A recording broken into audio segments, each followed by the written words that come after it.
Yeah, I think it's just, getting back to slowing down the game a little bit, to use that term that we use a lot, obviously, and home runs are going to happen when you're working in the middle of the field. Yeah, there's going to be the time when you get up there and you're sitting on a pitch and you pull it and you hit it over the lights, right? But at the end of the day, the majority of homers are going to come because you're working in the middle of the field and you react to the pitch.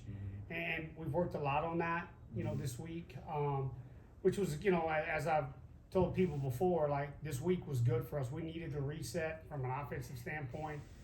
We were able to throw a lot of pitchers. Guys got live at bats, different things of that nature. Daniel, whenever you're going good, it seems like that's kind of what you're doing a lot of. Kind of what we saw today with some off the field home runs. Just kind of talk about that just a little bit, and just getting that one off the bat there in that first inning to get you guys off to a good start. Sure, yeah. I mean, when it's going good for me, I'm trusting myself and not trying to pull the ball, which, when I'm trying to pull a fastball, I feel like I can't really react to off-speed very well. So, when I'm trying to back the fastball up and, hit the other way, which I'm comfortable with, I feel like I can hit off-speed pretty well. And it's just trusting myself and trusting my body to, we take swings all the time. So, yeah. Like I said, 20 runs is a lot too. When you have somebody like Trey kind of going neck and neck with that kind of just a fun little sidebar for you guys. It is fun. It is fun. Wes, what was it like to see the guys attacking it from the mound in the batter's box after a 3.5 hour delay? How did you guys deal with that?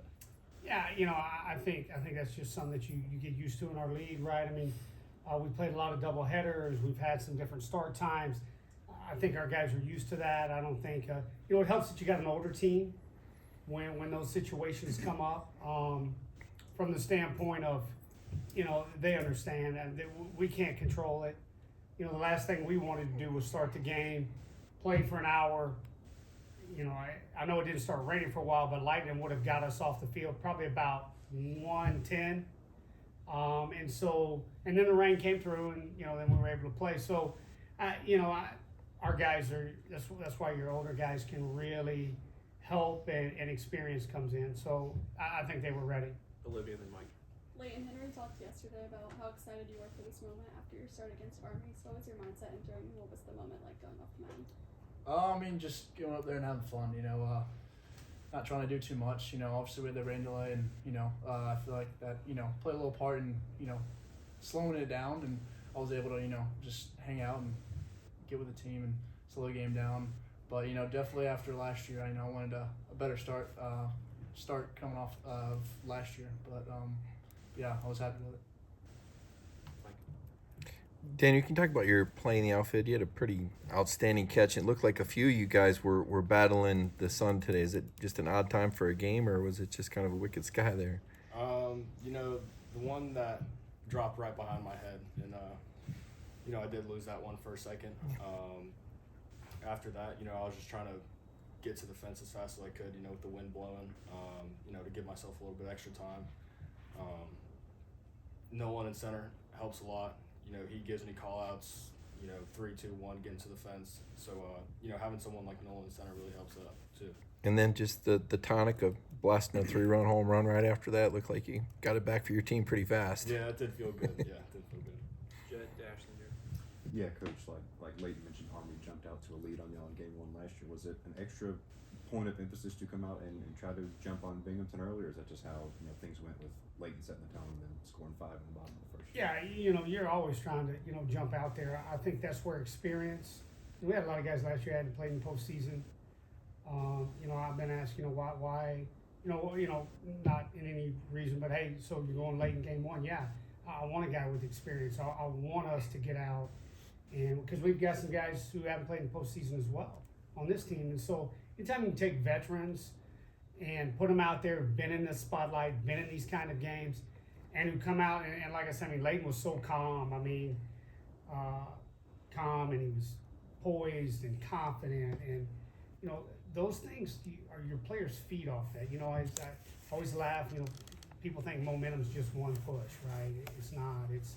It's a series of pushes that creates momentum, and Leighton gave us a good push right there to get the game started, and then the offense pushed again, and then you look up and now this ball's rolling, right, so to speak. So, but it's going to start with that first push, and Leighton, boy, he came out today and set the tone. And when you do that, as I've said today, relaxes your team and gives those hitters confidence. Like, hey, our guy on the mound, he's locked in. He's going to put up zeros. We got to get him across the plate.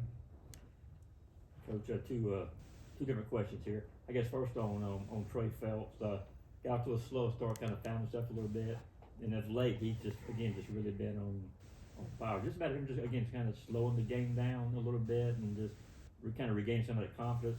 And second question, a little scared with Slate there to get hit on that hand or wrist or whatever it was. It looks like he's going to be okay. Yeah, I'll start with Slate first. Yeah, as far as I know, I mean, he was in the training room, but I mean, obviously we just took him out just because Sure.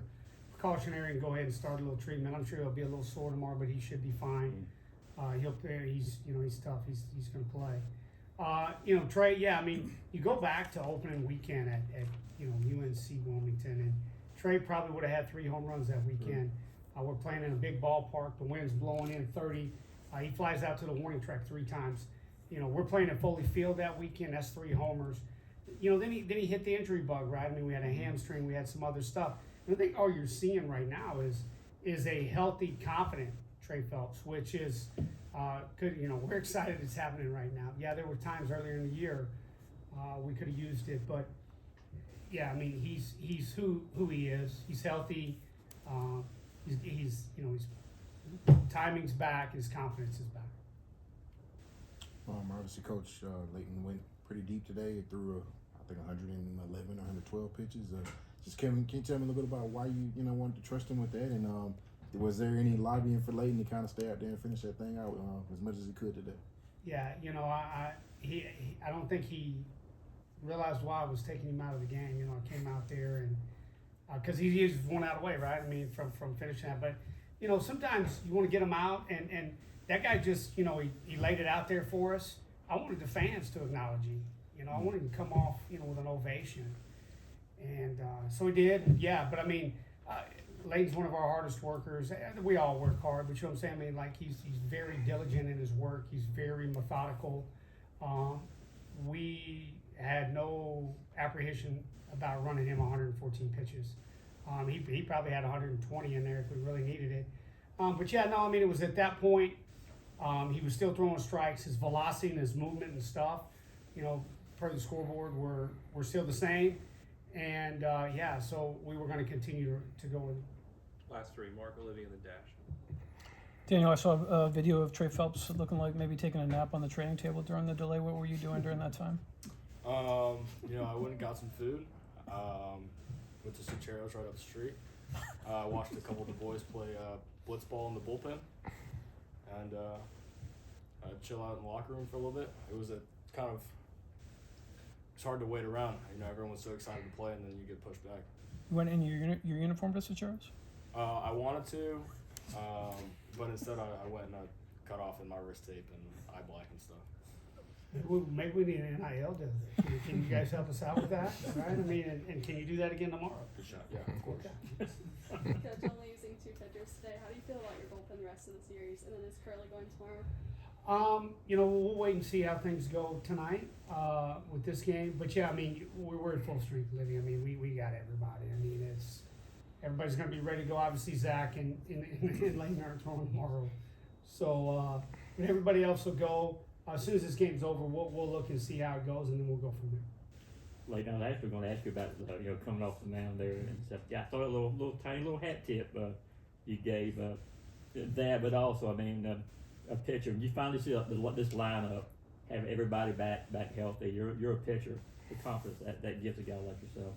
Oh, definitely. I mean, I think we all knew what we were capable of, and that's what happened today. And having these guys hit like they did behind me, it's awesome. I mean, it does give me relief off my shoulders, but it's awesome. You didn't try to twist coach's arm to let you stay out for one more round? It made sense. I mean, I haven't thrown that many in a while or all season, so it made sense. And that's what I get for walking the first guy. So. All right, thank you, gentlemen.